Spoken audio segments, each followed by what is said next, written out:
I tilbyder sygeplejersker stillinger i Norden. Og så kan jeg også sige velkommen til dig, Billy Munk. Du er helt nyuddannet, så vidt jeg ved. Blev du færdig i går? Eller i hvert fald i sidste uge. Okay, så meget nyuddannet sygeplejerske. Fabrik, lad mig først høre dig. Hvis det står til jer, så er der meget snart en masse sygeplejersker her fra Danmark, der rejser til Norden og får et job deroppe. Det kan jo godt være positivt for dem selvfølgelig at få et arbejde, men er det ikke sådan samfundsmæssigt set lidt trist, at vi skal sende alle vores dygtige sygeplejersker til Sverige eller Norge? Jo, det er det klart. Det kunne være dejligt, at vi skulle bruge dem herhjemme i stedet for, men nu har de muligheden for at komme til udlandet og få en erfaring og blive attraktiv igen på arbejdsmarkedet, når det vinder igen alting. I stedet for så er der mange, der i Danmark stadig går rundt og på A-kasse, har ikke mulighed for at få et job og sende en masse ansøgninger ud, og der sker ikke noget. De står bare stille i samfundet, og det er selvfølgelig trist. Nu har vi muligheden for at sende folk som Billy ud til Norden, til Norge, Sverige eller Grønland, og få ham i et job derude og få en masse erfaring. Og så, når vi har behov for Billy igen, jamen, så kan han komme hjem og være rigtig nyttig i samfundet igen. Så det er selvfølgelig den positive ting med det, kan man sige. Og hvad siger du, Billy? Er du klar til sådan et måske mangeårigt ophold i for eksempel Oslo på et sygehus der og arbejde der? Ja, altså sagtens. Jeg synes, det er sjovt, at der ikke er noget arbejde i Danmark. Da jeg startede for 3 år siden, der stod de, når vi havde dimension, stod de i kø for at rekruttere os. Eller du havde et job, inden du var uddannet. Og det er bare ikke situationen i dag. Så ja, Danmark, Sverige, Norge, det er fuldstændig lige meget for mig. Det gælder om karrieren, kan man sige. Ikke? Du er parat til at pakke kufferten, ja, hvis det rigtige tilbud er der? Helt sikkert. Helt sikkert.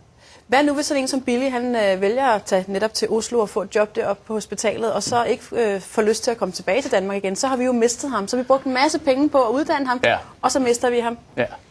Men så har Billy fået et job, og det må vi så være glade for. Og så har vi så hjulpet Billy i den situation. Alternativet er jo, at han går rundt som mange andre, og ikke kommer nogen sted med sin udvikling, og inden for det, han gerne vil inden for sit område.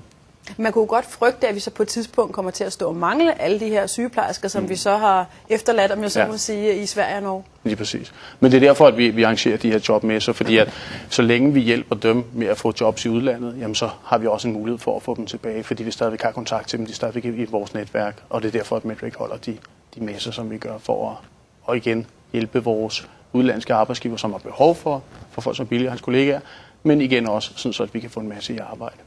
Og Billy, nu siger du det her med, at tidligere var det sådan, at de stod på spring for at kapre jer, når I var færdiguddannet. Ja. Hvordan er stemningen på studiet nu? Jamen, der er ikke jobs, og det ved vi. Vores lærer siger, at man bare vent 2016, der går en masse på pension. Nu er efterlønnen ved at blive afskaffet, vi skal være længere på jobbet, så kan det være, at det rykker sig et par år. Altså, og jeg gider ikke gå 3-4-5 år og arbejde med noget andet, fordi så bliver jeg rigtig uattraktiv til den tid. Så stemningen er dårlig. Og vi ved, at vi ikke kan få job i Danmark. Men hvad siger dine medstuderende til tanken om at skulle til udlandet? Altså du siger, at du er klar, men hvis man nu for eksempel har familie her i Danmark, børn og mand og kone og sådan noget, så er det jo en større operation, det her med pludselig at skulle rive alt op med roden og rejse. Det er rigtigt. Det er lidt svært, hvis du har børn, vil jeg sige. Det der med, hvis du har mand og kæreste, som mange af dem siger, at jeg kan ikke lyst til at rejse for familie, bla bla bla. Det synes jeg lidt er noget fis, fordi du har valgt at tage den her karriere, så må du ligesom også gøre noget for det. Hvis det så betyder 3 år, 1 år, halvt år i Norge, i Sverige, hvor du kan flyve til på en time, ikke? Så må det være det, hvad jeg skal til. Mange af mine kollegaer fra skolen har gået 1 år på A-kasse, og det er det, vi skal undgå. Ikke? Og det bliver de så ikke gladere af? Det gør de ikke, og jeg tror også, de bliver rigtig uattraktive, fordi hver halve år uddanner vi små 200, tror jeg, ikke? Og så er der altså kamp om stillingerne. Ikke? Så de bliver overhældet indenom. Men Fabrik, hvad kræver det af de her sygeplejersker, hvis de skal være parat til at tage til udlandet?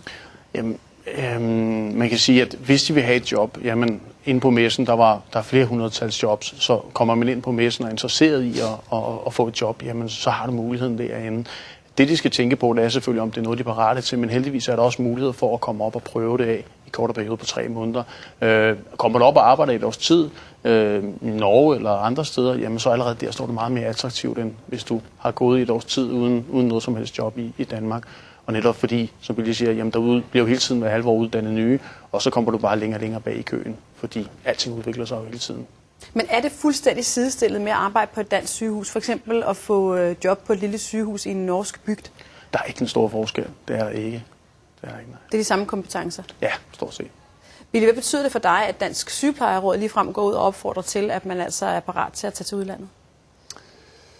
Med hensyn til hvad? Jamen, jeg tænker på, om det betyder noget for jer, at de også er inde over og sige, at det her det er en god idé, tag nu bare afsted. Ikke personligt for mig. Jeg ved godt, de arrangerer nogle ture til Sverige blandt andet. Nogle store busser, der kører over og holder jobsamtaler. Nej, altså jeg har altid vidst, min plan er med tiden at komme ud med Læger Uden Grænser. Så jeg har taget uddannelsen, fordi jeg gerne vil rejse med det. Om det så skal være permanent eller frem og tilbage, det har jeg ikke besluttet for endnu. Og hvad har du fået ud af at være inde omkring messen? Job. Du har allerede job? Jeg har mange jobs, hvis jeg gerne vil have. Så hvad er planen? Hvor regner du med at være henne om en måned? I Sverige eller Norge. Det bliver nok Norge. Måske til Norge? Ja. Jamen, tillykke med den nye jobmulighed, og tak fordi I kom her. Tak skal du have.